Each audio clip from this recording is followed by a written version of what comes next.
नमस्कार, जय हिंद दोस्तों। चलिए जानते हैं मध्य प्रदेश की हर जिले हर क्षेत्र की 50 फटाफट बड़ी खबरों को सिर्फ 10 मिनट में। लेकिन उससे पहले आप यह वीडियो किस जगह से देख रहे हैं हमें कमेंट में जरूर बताइए। मध्य प्रदेश सरकार ने गणतंत्र दिवस पर ध्वजारोहण कार्यक्रम की सूची जारी की है। इसमें रतलाम जिले के कार्यक्रम में मंत्री विजय शाह को मुख्य अतिथि बनाए जाने पर विवाद शुरू हो गया है। कांग्रेस ने इसका विरोध करते हुए कहा है कि जिन पर सुप्रीम कोर्ट तक ने सख्त टिप्पणी की हो उन्हें ऐसे कार्यक्रम में बुलाना गलत संदेश देता है। छिंदवाड़ा के इमली खेड़ा इंडस्ट्रियल एरिया में पाइप बनाने की फैक्ट्री में भीषण आग लग गई। आग इतनी तेज थी कि लपटें दूर से दिखाई दे रही थीं। इस हादसे में करीब 80 लाख रुपए का सामान जलकर राख हो गया और इलाके में अफरा तफरी मच गई। मध्य प्रदेश पुलिस अब ट्रेनिंग के लिए आधुनिक तकनीक अपनाने जा रही है। पुलिस कर्मियों को वर्चुअल सिम्युलेटर के जरिए फायरिंग और ड्राइविंग का अभ्यास कराया जाएगा। इसकी शुरुआत उज्जैन पुलिस ट्रेनिंग अकादमी से होगी। इसके लिए टेंडर भी जारी कर दिया गया है। राज्य में न्यूनतम समर्थन मूल्य पर धान खरीदी के दौरान बड़ी गड़बड़ियां सामने आई हैं। जांच में यह भी सामने आया है कि रजिस्ट्रेशन में मृत किसानों के नाम दर्ज थे, जिससे पूरे सिस्टम पर सवाल खड़े हो रहे हैं। इंदौर में दूषित पानी पीने से हुई मौतों के बाद सरकार की कार्रवाई पर सवाल उठ रहे हैं। कुछ अधिकारियों के तबादले जरूर हुए, लेकिन लोगों का कहना है कि व्यवस्था में अब तक ठोस सुधार नजर नहीं आ रहा है। बसंत पंचमी का त्योहार आज पूरे देश में मनाया जा रहा है। मध्य प्रदेश में भी लोग श्रद्धा और उत्साह के साथ मां सरस्वती की पूजा कर रहे हैं। शिवपुरी जिले में एक दिव्यांग युवक ने जनसुनवाई के दौरान अधिकारियों पर नाराजगी जताई। युवक का कहना है कि उसे 2 साल से बैटरी साइकिल दिलाने का आश्वासन दिया जा रहा है, लेकिन अब तक मदद नहीं मिली। धार के भोजशाला में बसंत पंचमी के मौके पर आज पूजा और नमाज दोनों एक साथ होने की स्थिति बनी है। हिंदू समाज पूरे दिन पूजा की मांग कर रहा है, जबकि मुस्लिम समाज जुमे की नमाज अदा करने पर अड्डा है। ऐसे में प्रशासन सतर्क है। दावोस में चल रहे वर्ल्ड इकोनॉमिक फोरम 2026 के दौरान मध्य प्रदेश सरकार और दुबई की डीपी वर्ल्ड कंपनी के बीच समझौता हुआ है। इस एमओयू के जरिए राज्य में लॉजिस्टिक्स और सप्लाई चेन क्षेत्र में निवेश को बढ़ावा मिलेगा।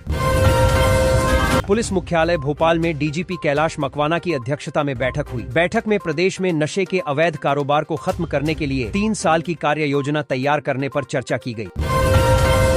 स्वच्छ भारत मिशन ग्रामीण के तहत एक अहम समझौते पर हस्ताक्षर किए गए हैं। इसका उद्देश्य गांवों में स्वच्छ, सुरक्षित और बेहतर सड़कों का निर्माण करना है।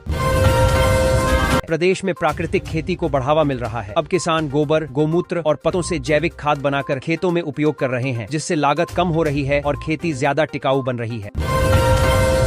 देश भर में किसानों की आय और कर्ज से जुड़े आंकड़े चिंता बढ़ाने वाले हैं। अलग अलग राज्यों के आंकड़े बताते हैं कि मेहनत के बावजूद किसानों की आर्थिक स्थिति मजबूत नहीं हो पा रही है। मुख्य सचिव अनुराग जैन के एक बयान के बाद मोहन सरकार विपक्ष के निशाने पर आ गई है। विपक्ष का कहना है कि जब सरकार को गड़बड़ियों की जानकारी है तो फिर उन पर समय रहते कार्रवाई क्यों नहीं हो रही। धार की भोजशाला में बसंत पंचमी के अवसर पर सुप्रीम कोर्ट के आदेश के तहत हिंदू और मुस्लिम दोनों समुदाय पूजा और नमाज करेंगे। प्रशासन ने शांति बनाए रखने के लिए कड़े सुरक्षा इंतजाम किए हैं। पूरे क्षेत्र में पुलिस बल तैनात है। श्रद्धालुओं और नमाजियों को तय नियमों का पालन करने की अपील की गई है। रबी सीजन में खाद की मांग बढ़ने से वितरण केंद्रों पर किसानों की भीड़ देखी जा रही है। प्रशासन ने कालाबाजारी रोकने के लिए सख्त निर्देश जारी किए हैं। अधिकारियों को नियमित निरीक्षण करने के आदेश दिए गए हैं। सरकार का दावा है कि किसानों को पर्याप्त मात्रा में खाद उपलब्ध कराई जा रही है और किसी को परेशानी नहीं होगी। दावोस में मुख्यमंत्री डॉ मोहन यादव ने कहा कि भारत अगले साल तक दुनिया की तीसरी सबसे बड़ी अर्थव्यवस्था बन सकता है। उन्होंने बताया कि निवेश और आर्थिक सुधारों से देश की विकास गति तेज हुई है। मुख्यमंत्री ने विदेशी निवेशकों से मध्य प्रदेश में निवेश करने का आह्वान किया और राज्य की संभावनाओं को भी उजागर किया।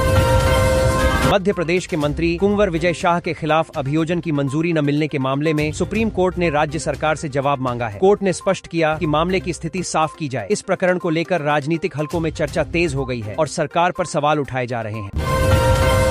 कांग्रेस ने भ्रष्टाचार के आरोप लगाते हुए प्रधानमंत्री नरेंद्र मोदी को पत्र लिखा है और मुख्यमंत्री मोहन यादव के इस्तीफे की मांग की है। कांग्रेस नेताओं का कहना है कि प्रदेश में घोटाले बढ़े हैं। पार्टी ने चेतावनी दी है कि अगर कार्रवाई नहीं हुई तो प्रदेश भर में आंदोलन किया जाएगा। इस मुद्दे पर सियासत तेज हो गई है।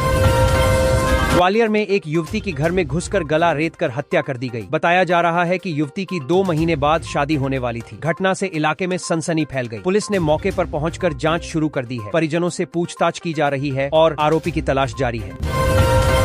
भोपाल में डिजिटल अरेस्ट का डर दिखाकर बुजुर्ग से 5 लाख रुपए की साइबर ठगी की गई है। पुलिस ने मामला दर्ज कर जांच शुरू कर दी है। साइबर सेल ने लोगों से सतर्क रहने की अपील की है। अधिकारियों ने कहा कि कोई भी एजेंसी फोन पर गिरफ्तारी की धमकी नहीं देती।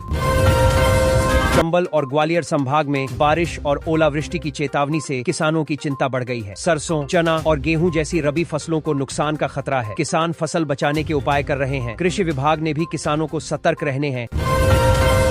प्रधानमंत्री किसान सम्मान निधि योजना की अगली किस्त से पहले कृषि विभाग ने KYC की जांच शुरू कर दी है। जिन किसानों की प्रक्रिया अधूरी है उनसे जल्द KYC कराने को कहा गया है। अधिकारियों का कहना है कि प्रक्रिया पूरी होने पर ही किस्त जारी होगी, इसलिए किसानों को समय रहते जरूरी औपचारिकताएं पूरी करनी चाहिए।